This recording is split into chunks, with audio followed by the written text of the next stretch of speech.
Today's Picks Parenting Plus, helping children establish healthy boundaries. Yeah, it can certainly help them prioritize their own needs, prevent you from raising people pleasers, right? So joining us to walk us through this is Dr. Rozmid. She is joining us now live. So good to see you, doctor. Good to talk to you. Let's talk about what exactly this means to be a people pleaser, right? And how it can actually present in kids.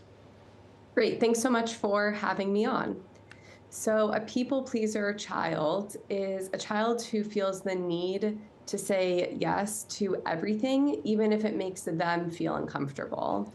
There's this idea that it brings them so much more anxiety to see others in discomfort that they don't set boundaries or don't set limits and say yes. So you might see a child who is a people pleaser, over apologizing, even if they did not do anything wrong.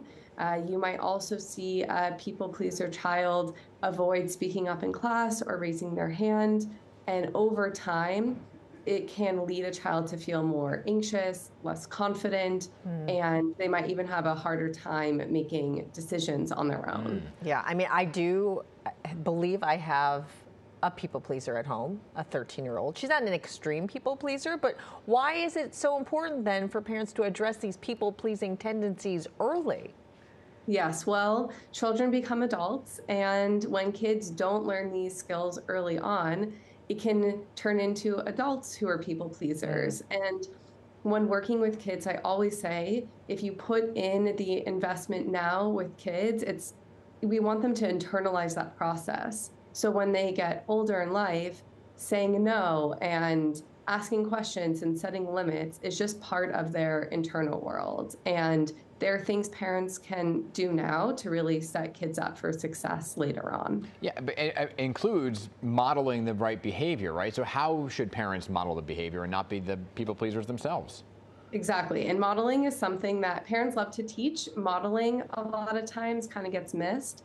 Parents can model this behavior by doing exactly what they want their child to do, to say no, to set limits. This can even look like hearing their parent on the phone. So as a parent, you can tell your friend, hey, sorry, I can't go out tonight. I already have something going on. I'm not available. And then when you get off the phone with your friend, you can share with your child, you see how I just set a limit and I just said no. And parents can also practice this with their child to say things like, hey, I don't like when you hit my body. I'm not okay with that.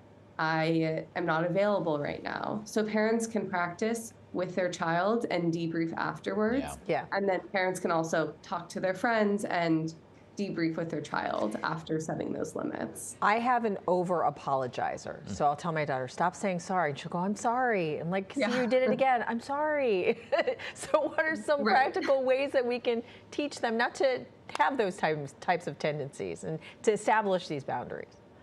Yeah, so parents can also, if you know something that's coming up where a child would need to say no or would need to set a limit, as a parent, you can also role play with your child of, let's practice that tomorrow your friend is going to ask you for your lunch and you don't want to give your lunch up. So I want you to practice saying no.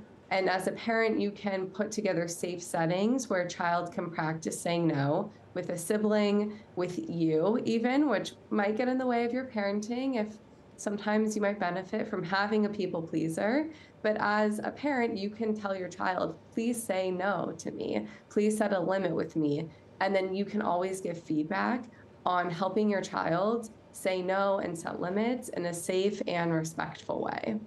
All right, Dr. Rozmid, appreciate you all joining us to talk about this. Hopefully we're not raising people pleasers, but I think, I think I've got one. I know. We got to work on it. We got to work on it. That's okay. Yeah.